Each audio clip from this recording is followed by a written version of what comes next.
O que é neuromodulação? Qual é o papel dela dentro desse contexto de dor?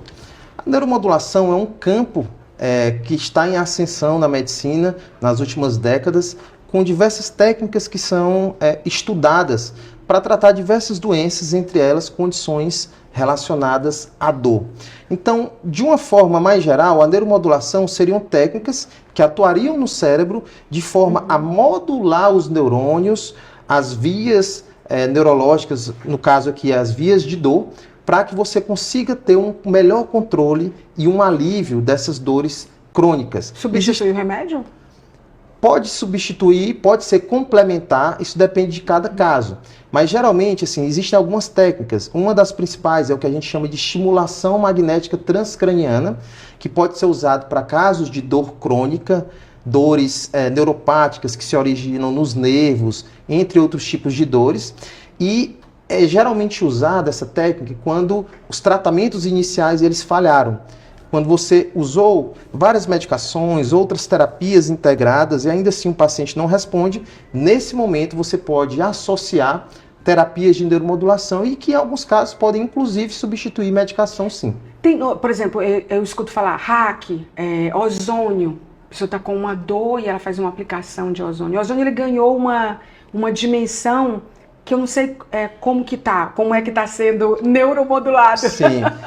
Hoje. O ozônio, a ozonioterapia é uma terapia que ainda existe algumas controvérsias, né? Sim, muitas. É que ainda não existe um consenso na literatura científica sobre protocolo, o seu uso, sobre a sua eficácia para certas condições. Então, existe uma certa controvérsia. Mas a ciência ela evolui dessa forma, são com pesquisas, aparecem novidades, se estuda, mas para que as terapias sejam usadas, a gente sempre precisa ter o que a gente chama de evidência científica. É quando você tem estudos científicos bem feitos, que são catalogados ou categorizados de forma ali, seguindo uma certa metodologia, que vai atestar se aquela técnica ela pode ser útil ou não do ponto de vista da ciência, do método científico. Dor, ela pode ser aprendida ou mesmo, sei lá, evitada ou ser contagiosa em algum sentido? A dor ela pode ser aprendida a partir do ponto em que essa dor ela pode ocorrer de forma repetida, principalmente nas condições crônicas.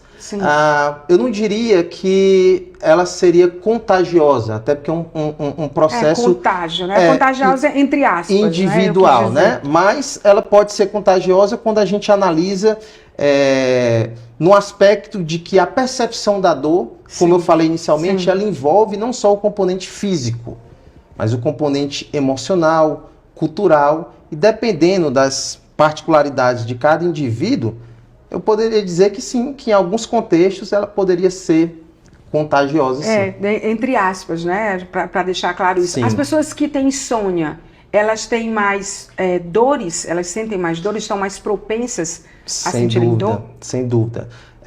Os transtornos do sono, de uma forma geral, especialmente a insônia, que é um transtorno do sono extremamente comum, extremamente prevalente, ele tem uma grande correlação com a dor.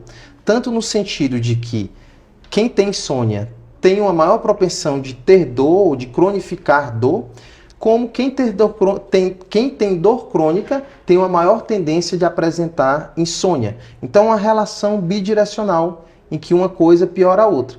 E dormir bem, cuidar bem do sono, é uma das formas também de tratamento, dentro do contexto mais amplo do que a gente chama de estilo de vida, né? das medidas de estilo de vida, e o dormir bem é um passo aí fundamental para o controle da dor. Eu fico escutando falar e pensando nesse mundo em transformação, né? Esse mundo que está totalmente excessivo sobre todos os aspectos, em que as pessoas têm menos tempo, têm mais exposição a telas, têm menos tempo de contemplar a natureza, de contemplar o próximo, né? De interação social. Esse contexto, eu fico imaginando que todos os consultórios, mas particularmente um consultório de um neurologista ou um tratamento neurológico, eles ganharam mais força ainda no sentido de vocês terem mais pacientes, de sermos mais pacientes de vocês hoje. Sem dúvida. Embora a gente divida por áreas o corpo humano, o estudo dentro da medicina, a gente é um todo.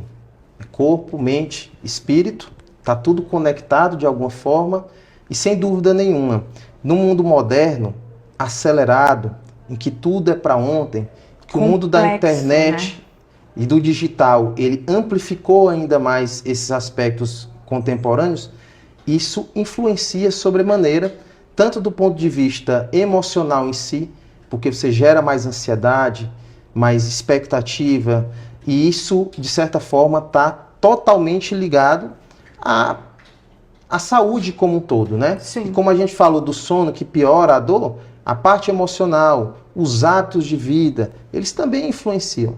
Né? Então, muitas vezes, no mundo atual, a gente só segue o fluxo, muitas vezes não para analisar como é que está sendo a minha vida, como é que está sendo a minha rotina, os meus hábitos. Que dores eu estou plantando no meu corpo. Quanto tempo eu passo no celular por dia? Quanto tempo eu faço algo de produtivo?